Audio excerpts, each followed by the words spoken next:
I just dumped my iPhone 14 Pro. Get out of here, iPhone.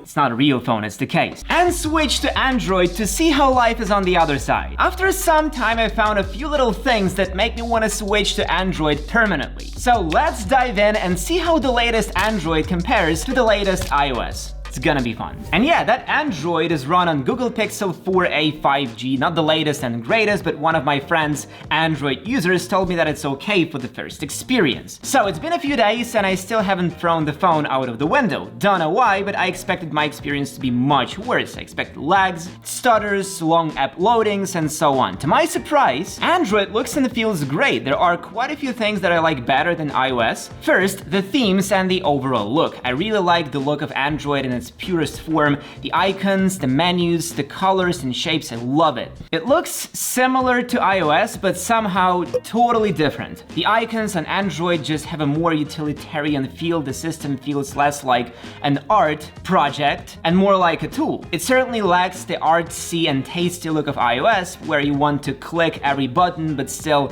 very, very good. I especially like the fact that I can create my own color theme, select the main colors of the system, the app icons, and so on. It really adds a layer of personalization and uniqueness to your phone. Some other customization settings are much easier to do on Android than on iOS. Take fonts, for example. Installing fonts in iOS is a whole process. Find a special menu somewhere deep in settings, download a compatible font package, and go through an installation process without getting any guarantees that everything will work. On Android, easy. The process takes slightly less steps and is much more predictable. However, this ease makes it too tempting to overdo and mess up a perfect interface with Comic Sans or that ridiculous handwritten font. Oh, another good thing about customizability, animation speeds. You know that animations in iOS, there is no way to change speeds and styles. On Android, you just go to developer settings and change the animation scale to 0.5. This makes already fast animations even faster, making your phone seem faster than it is. But okay, visuals are way too subjective. What about features? The first feature I really liked is Google Assistant. Maybe you didn't know, but I'm not a huge fan of Siri. I'm not a fan of it at all. It's slow, limited, and overall not great. Google Assistant, however, is much better. It's faster, gives more useful data, and just can do much more. Alongside standard things like turning on a flashlight or setting up alarms, it has a much better awareness of the conversation you're having. If you ask Siri about Michael Jordan's height, then after a few questions, Siri won't understand that you're still asking about Michael Jordan and won't understand you. Google Assistant, however, will. The conversation with it is far more natural and human-like. I don't have to perfectly structure sentences, I can just talk. And since I often shoot videos and need to find some information or send messages, Google Assistant has been a real lifesaver here. While we are on the topic of Google Assistant doing things for you, I have a great thing to show you. Look, I've recently discovered this Chrome extension called Scribe. And Scribe can do things for you similar to how Google Assistant also does things for you. It's a super useful tool for everyone who needs to create some sort of tutorial. And they are kindly sponsoring this video. The free version of the extension is more than enough for a regular person, so you won't be forced to pay for every feature. The unique thing about Scribe is that it automatically generates step-by-step guides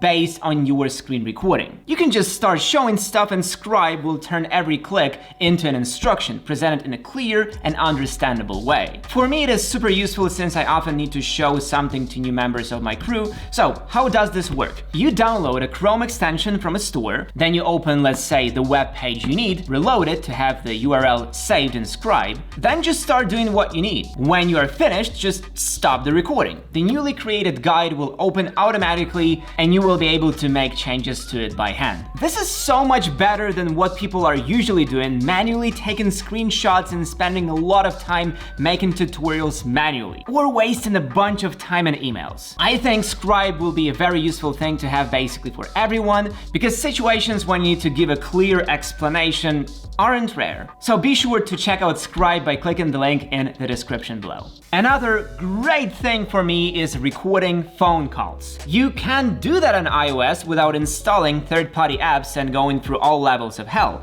On Android, you press one button and start recording. For me, it's a very important thing since I often have to talk to partners over phone and discuss sensitive things. Even such simple things as calling my bank to ask a few things becomes easier. I don't need a piece of paper and a pen anymore. I can just record the conversation. This feature is definitely one of the best things for me. The next small thing that makes a big difference is app-specific languages. I don't know about you, but I often find myself needing some of my apps in another language. On iOS, I must brace myself and use it in English, even if I want Spanish or French, for example. On Android, you go into Settings, System, Languages, and Input, App Languages. It's a very straightforward process, which makes a huge difference in some cases. Here is another small thing I didn't use all that much, but it really is something. Multiple users on one device. If you need to share your phone with someone and don't want to allow them to look through your stuff, you just add another user. This way, that user will have different apps, different accounts, very convenient. But I found another use for it: replacement of focus modes. Having one user profile for work and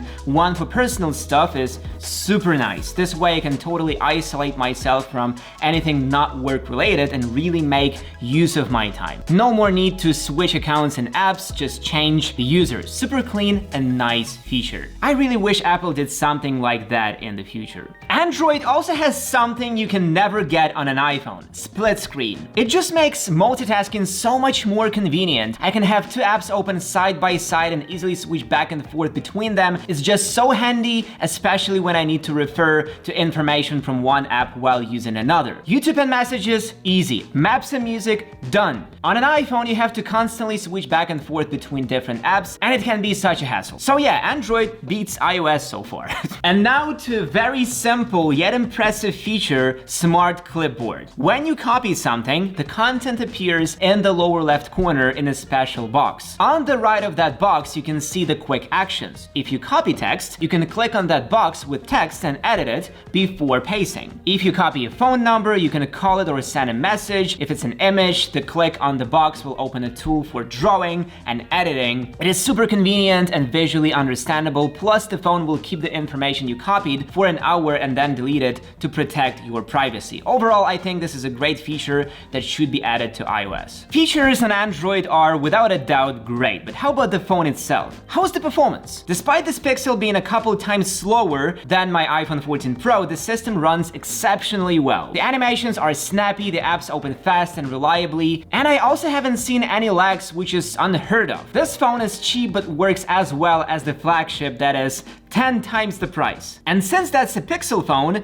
I couldn't have ignored the camera. I know it's not a phone review, but still, let's just appreciate how good these photos look. From the old 12 megapixel sensor, this phone squeezes some real gems. I would even go to an extent of saying that photos are almost as good as on my 14 Pro. And the low light photos, very well pixel, very well. This phone came out in the same year as the iPhone 13, but the camera in it is straight from iPhone 7 times. And the magic it does is simply amazing, given the specifications and price of this phone. But I wouldn't be me if I haven't found issues. Oh, Whiner is whining again. There are only a few small things that I missed. The first being the focus modes. I said that multiple users can be an alternative to focus modes, but I wasn't fully honest. In some use cases, it surely can replace focus modes, but in others, not so much. Pixel has its own focus modes, but they are somewhat janky and forced. Focus on the iPhone is far more refined and user-friendly, and it doesn't stop me or delay my activity in any way. One click and you're in work mode, another and you're back to personal time. Another thing I missed was smart recognition of objects in the photos and videos. Yeah, those where you hold the finger and AI cuts out the subject. I have made a ton of stickers and images with this, and while I was on Android, I felt somewhat limited. But hey, it's not a big deal.